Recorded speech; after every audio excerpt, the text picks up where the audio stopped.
The only way to protect the cycle The only way to break this cycle is to kill you.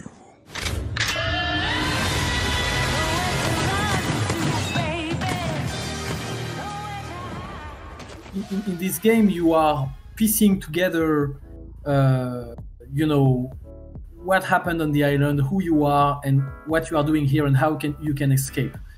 And the thing is that the way it's a bit different from a roguelike is that imagine that I find an important clue and I die just after that, progress is still made. In a sense, you don't lose, you might lose that gun that you found, but the story has moved forward. Colt now knows something, and the player both knows something important, and they need to act on this thing.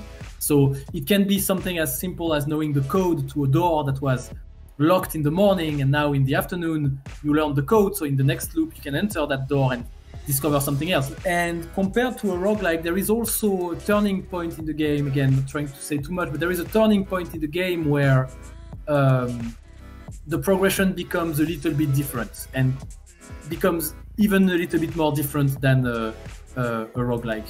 So to be fair, it's really something we like to say is an iterative campaign. You play that same day over and over, but you don't necessarily do the same things. You're not necessarily in the same places. You're not looking for you don't have the same goals, and you're going to explore not only space but space-time.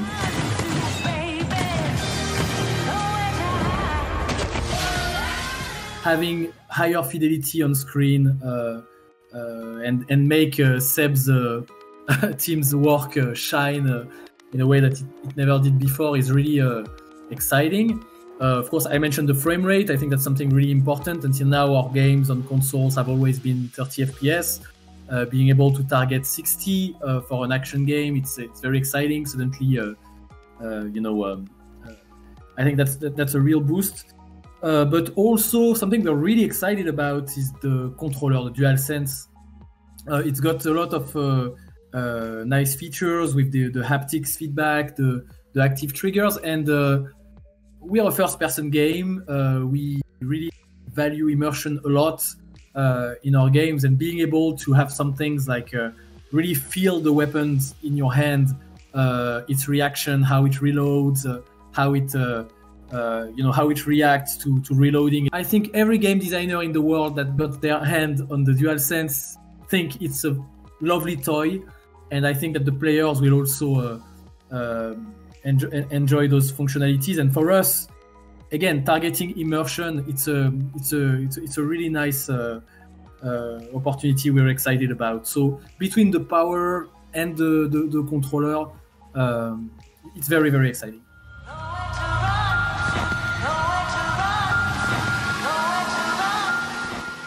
At the beginning, it was not, taking place during the 60s. It was, when we were discussing the core idea, the main pillars of the game, the time period was not there. And at some point, I was like, imagine you have like an isolated island, and if you want to create a huge contrast and a clash with something, it could be the time period instead of just sci-fi elements. And so you take this the thing, isolated place, and you mix it with the Warriors or with the movie from John Boorman, Point Blank, and you take reference in Soul Bass. That's what you described. We call it the Soul Bass vibe.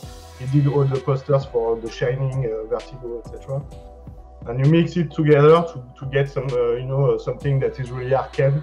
You don't know what you get, but you know that the intentions are really good because you will make the players surprised, and that's the goal. Every loop I'm learning a little more, piecing together the puzzle. There's 8 targets, and they all gotta die. Yes, you have a 1-day time loop, and you have to do a number of things. At the end of the day, it restarts. But the one thing we wanted to make sure is that this doesn't mean that the player is literally on the clock in their moment-to-moment gameplay. If you want to play very deliberately, very slowly, and take your time, read every note, look at every painting, etc., etc., the game will not punish you for that. So in that way, time is a little bit abstracted in the game. That's something really important. We really we really wanted to give the aesthetic of of Colt being on the clock, but we didn't want the player to be forced to a gameplay style they didn't want. So we are going for abstracted time in that case. In a way, it's the more player-driven campaign and narrative that we've done at Arkane. And as for the moment-to-moment, yes, Colt, you have the opportunity to traverse the areas stealthily, all guns blazing, although it will be difficult. Especially in the beginning of the game, you're a human being, you're squishy, so take your risks. But as you progress, there is an element of progression. As you progress and you acquire those supernatural abilities, you can play in, again, various ways. Do you want to be an invisible shadow and reinforce that stealthy playstyle, or on the contrary, do you want to go full, we like to say superpowered John Wick, chaining spectacular actions with superpowers and big guns, and you leveraging the high mobility and using the environment as at your advantage. So we wanted to offer that breadth of play style and of approach, even though in the end it is about solving that one riddle that is like finding the improbable way of eliminating all those targets in one day.